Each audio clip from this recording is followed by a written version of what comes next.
newspapers, and we're joined by Mariana Hota, who's the editor of Spiked, Tom Slater. Good morning to both of you. Hello. There's a bit of a gap in the middle of it here because Paul has gone off to video Aidan McGee having his shower.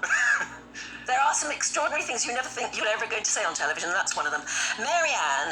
both of them, I'm sure, a career highlight. Yeah, they'll both come out smelling so gorgeous. Marianne, you've been looking in the Telegraph at the A-level results. Yeah, so obviously A-level results coming up soon, and then next week GCSEs.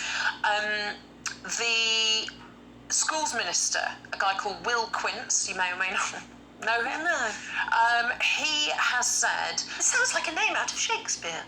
Will Quince, doesn't it? Yes. Well, he may have been alive 400 years ago, and he still is now. He's in charge of the school's portfolio. Okay.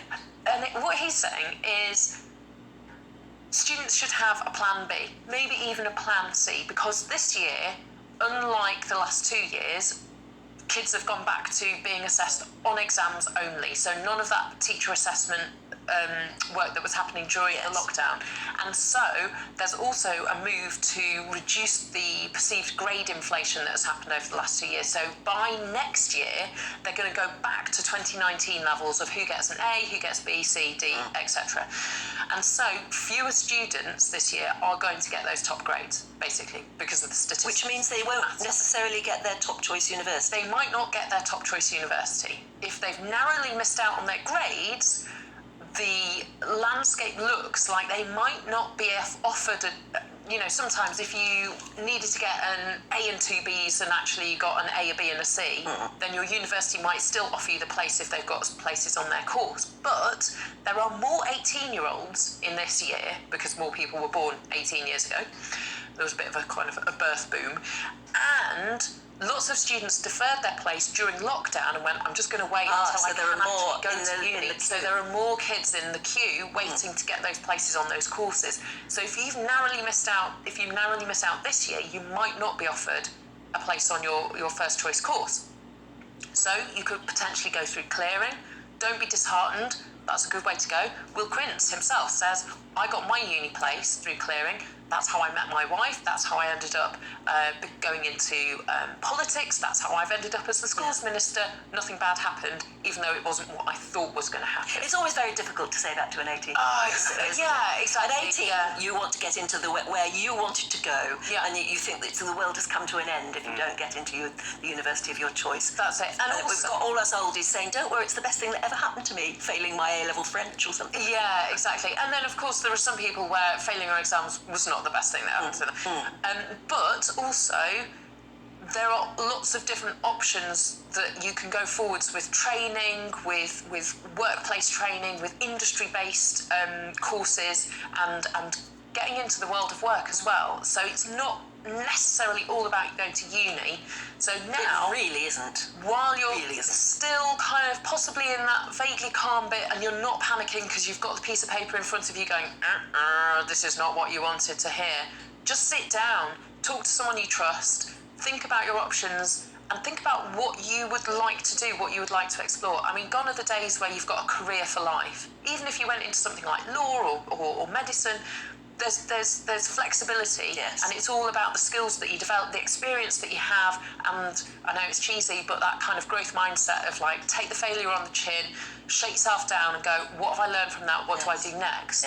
But build those plans, plan B, plan C, I don't know, maybe even plan D. Did any of that happen to you? Did you have a plan B or C? So I got my grades to go to uni.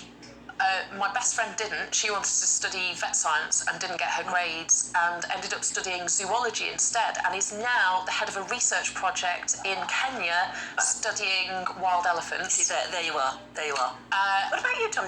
Did you sort of go through the sausage machine? I did go through the sausage machine, such it is. Got my grades, went to Sussex University, studied English. So it was a lot more straightforward. You do feel for these kids in the wake of the kind of all those big decisions that were made during the pandemic, not just closing schools, but stopping exams, the algorithm and all the knock-on effects. This particular bunch of A-level students didn't sit GCSEs properly either because of the pandemic. They've been through a really hard time. They've been through an extraordinary sixth form, as it were, but even their GCSEs were probably disrupted. So they've had I was going to say they had a tough time. Have they really had that tough time? It's I mean, kids are adaptable, aren't they? They are adaptable, and I think it can sometimes be tempting to be so doom and gloom about it, that, particularly the pandemic and the lockdowns, that it's scarred kids for life. I think that kind of fatalism is not helpful, and it's also just not how young people operate. They're very resilient. They do adapt, as you say, but you do feel like if only more thought had gone into how we responded in the pandemic, particularly when it came to education. I mean, as Marianne was saying, so many of them, the problem that they have is that they're basically competing against a cohort before them that has very inflated grades as a result of the decisions that we're making. The algorithm that failed, and then having to go to the teacher assessed grades and all the rest of it. It will take a long time for all of this to kind of get through the system, and it will affect a lot of people in ways. Excuse me. But also, I think that might, unless we do it properly, that will have knock-on effects for them if they perhaps go into... Oh, we've got Paul back. Hello. Hi. Should I move Don't on? tell us how it went. Did I miss anything? I was expecting you to come in a kind of bathrobe. I'm not the one having a shower. You weren't tempted. Ada McGee that was having a Yeah, but don't tell us anymore, because I want it to be a surprise. You want to find out whether he did it or not? No, don't tell us yet. I think we're all at the edge of our seats, but let's stay there for the moment. Sure we are. Yeah. But it's very exciting. No, let's move on away from education, Tom, to what were we talking about next? Oh yeah, fuel poverty. Oh dear, it doesn't get any better, does it? It doesn't. I mean, this is talking about some of the relief which is being planned by the government. So even though, as many people have talked about, the government is somewhat paralysed by the fact that they're still waiting to get a new leader, but there are some plans which are being set up should Rishi Sunak or Liz Truss want to pick them up as soon as they end up in number 10 Downing Street. So the Deems of Harvey was talking about this new package which would cut fuel bills by an extra £400 through this scheme, which essentially would be a government-backed lending scheme for the suppliers in order for them to be able to... Is it more lending rather than giving? Exactly, and essentially just helping the suppliers keep those costs down for consumers. What's interesting about this story, I think, is the fact that some members of the suppliers that were actually coming up with much more radical proposals. So you've got the government here saying we'll try and do this new £400 per household scheme, and Keith Anderson from Scottish Power, this is an idea he's floated before, has just suggested that the price cap should be frozen at where it is, and that there should be essentially a kind of new scheme set up which would allow for them to keep prices as they are, in order to make sure that people can get through that tough time. So it's interesting. I think we're going to see this more and more, particularly because the government is sort of a zombie government at this point, where you're going to see not just the Labour Party, not just the opposition parties or whatever, but probably other sections of society, even the energy companies in this case, saying you need to do more. This isn't really enough. And this is another example of that. Because I think that's amazing. This guy, Keith Anderson, the head of Scottish Power, he's saying freeze it for 2 years. We will take that cost backed by the government, and then it can either be recouped slowly over 10 to 15 years, either through people's bills, but it'll be an incremental price increase. When sunnier days are here and we can afford that extra, couple of quid on our bills, or it'll be rolled into general taxation, so then it's linked to income. If you're earning enough, then you're paying a little bit more. Yes. If you're not, then you're not. But it is interesting that it's the companies themselves coming up with Yeah, this. exactly. Yeah. But that reassurance, because at the minute people feel like there's this Do you over their feel shoulders that waiting. either of the leadership candidates get it? I don't think they do. Do you think they get it? I mean, Liz They Truss, say they get they it. say they get it, but it's in very stylised phrases. I think they're if very they- careful phrases, aren't they? And I'm wondering whether they really get it. I think if they really got it and they really understood the anxiety that people are having and the difficult choices they're already making, so because they don't want to have to turn the heating off when it gets cold for their children or for their elderly parents or for themselves, they would say Liz Truss or Rishi Sunak would have the guts and the confidence, based on their own research, their own knowledge, their own political, credibility and kind of position, to say, this is what I will do. As opposed to, we'll just wait and see. Well, they have said what they will do. They just haven't given a lot of detail. No, they haven't given But figures. you've got Nadhim Zahawi, who's currently the Chancellor of this, as you say, Tom, I think, agree with you, zombie government, because there's not really a leader. There's no one really doing much. Everyone's on holiday. Boris doesn't really care anymore. It's not long now till we know off, that. hasn't it? It's not long now. But I think they could. They could say, all right, when Nadine Zahawi presents me with these figures, this is exactly what I will do. Or Keith Anderson has a positive, business-friendly plan. That is what we're going to do. And in an ideal world, that's true. But as you've pointed out many times, and is true, they're talking to 160,000 people who are going to vote, not the country. Yeah. But by the way, I made an assumption because I said that we assume that most paid-up members of the Tory party are at least okay off. You know, they're doing all right. And it was a generalisation. Penny in Oxford said, I'm a Tory party member and you're assuming we are all well off. Well, I can assure you we're not. My husband and I are 80 and 74 and are both still working in order to maintain our comfortable lifestyle. So please stop these automatic assumptions. In fairness to you, Anne, I think all party members of all the political parties tend to be more well off than the rest of the country. So, you know, without wanting to diss these Interesting. lovely Tory party members, I'm sure. You did say it was a generalisation. That does mean there are exceptions. Yes, absolutely. Yeah, absolutely. I think, we've got time for another. Food for thought, Mary-Anne. Oh, okay, this is a good one. How do you take your tea?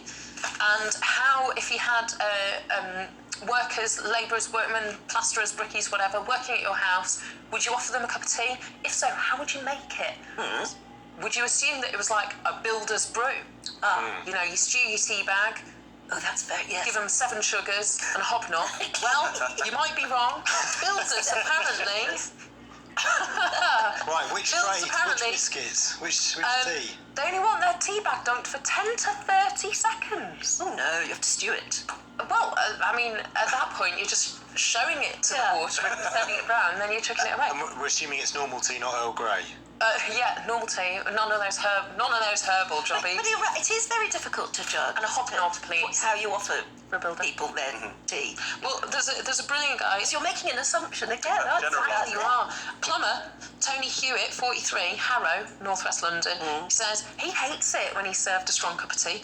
Most customers, I'm going to give him a voice. Yeah. Sorry. That's another assumption. Do his voice. I could do really posh. Should I kind of like do if Jacob Rees-Mogg were a plumber? Most customers offer me a cup of tea. No, most customers offer me a cup of tea. It's not that often you get offered biscuits anymore, he says. Oh, I do. I always Sad. have biscuits. And he hates it when the tea bag is steeped for ages. It's like drinking tar. Stains the mug. There you I'm go. like, if it's not staining the mug, it's not doing I the job. think that is absolutely And you comment can't- on social And morals. you definitely can't project. I think the last time I had a plumber around after him a cup of tea, and he was upset because I didn't have any like green tea. I only had like PG tips or something. Oh, really? Just not a man of the people, Tom. I'm not. I haven't got enough green tea. No, I made if an you're going to have any work done in the house, you have to have the full box Yeah. selection of Twinings, tea bags, or whatever. Yeah, make your voice. Good. I made instant coffee for a guy who was fixing a cracking up one of our double glazing window things. And I was making the same for myself, and he went, "Oh, it's instant. I'll be all right, thanks." And I was like, "I'll have you know it's the fancy powdered version." Yeah, I'm with him on that though. Value. I'm Really? a You bit of a coffee snob. I know. I was genuinely offended. I was like, "Oh, Yeah. There you go. want some water?" Tom, what's this about seagulls Yes. nailing a burglar? Is that right? Yes, so a serial burglar has been jailed after his latest raid was foiled by a flock of seagulls. There's a story here. So Casey McDonald has disturbed the resting birds as he crept in to a back garden at 4 o'clock in the morning, and that's what rumbled him. Oh, wow. So, And what's the there you go. headline? Because this is in the Sun. There must be a great pun on gull. Is there? What is it? It's actually just quite straightforward. Thief nailed by gulls gets bird. Gets bird. What? Yeah. And that's it? It's Gets not- bird is quite good. Gets bird is good. Oh, right. Gets Yeah, bird. 'cause it's on jail time. Yeah, jail time. Yeah. Oh, okay. Yeah, fair enough. Yeah. I don't know why bird would be jail time, but Yeah, it's that's- jailbird. that- It's jailbird. Yeah, It's that is a very rare positive story about seagulls. Yeah, exactly, because usually, and I often cover seagull stories in the sort of light section of this particular one, it's you know, horror stories about Yeah. dive bombing attacks and whatnot. It just goes to show. Pinching your ice cream. Exactly, just goes to show there's a more social, you know, kind of socially just side to the seagulls. Crime-fighting seagulls. Exactly. We've got time for another one from you, Mary-Anne, about hugging the future, this ancient church. I love this. I don't know if you'll be able to show the photograph that they have in the Telegraph of a vicar standing on the roof of his church, surrounded by guys repairing the ancient roof. That is a great Isn't it picture. awesome? No, So it's- we've got the picture. Oh, there you go. Showing it. Okay, Look so at that. I just Now, hang on, isn't it what are we seeing fantastic? here? So that vicar Yeah. is Reverend Father Andrew Burks, and he is on the roof of St Mary's in Funtington near Chichester. Oh, what a lovely name. And it's a 13th century church, and it's in West Sussex, and they're they're installing solar panels on their church and repairing the leaky roof. So instead of replacing all the tiles, they decided this was an opportunity to try and meet the Church of England's goal to reach net zero by 2030. They're going to reduce their energy bills. They're going to use it to fuel the low energy LED lighting system and the heating system. And he said it's a balance of conservation and evolution. That's something the Church of England is very aware of, and they're going to set the challenge to incorporate sustainable technology into How the can future. they afford, though, to get that work done? I guess there's probably a pot of money from, I don't know, Church of the England. church? Yes, yes. It's a very Exactly. good Ultimately, way. it's an investment in the It is an future. investment. Can we just- It's being a kind of a leader of the community, saying, look, we're doing this as well, and we're doing it in a sustainable way that respects heritage, respects the history. To do it Yeah. properly, obviously, they need the permission of Natural England because they've got rare bats in the roof.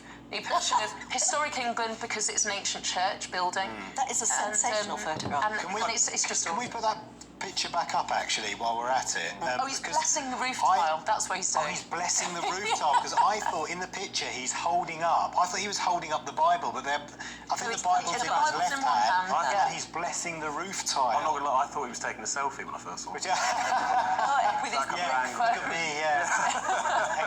extreme blessing. Yeah, apparently he's I blessing. mean, normally when blessing the you roof. see tiles being removed from a church roof, you're always worried that somebody's nicking them. Or like stripping the Yeah, copper. yes, exactly. And can we In see this what case, tea? I think they're doing an absolute yeah. job. And I love the fact that tile is in mid-throw as well. They've taken that as he throws the tile down. I can't see what tea they're drinking. Well, though. according to the Mail, we're now doing like cross-paper,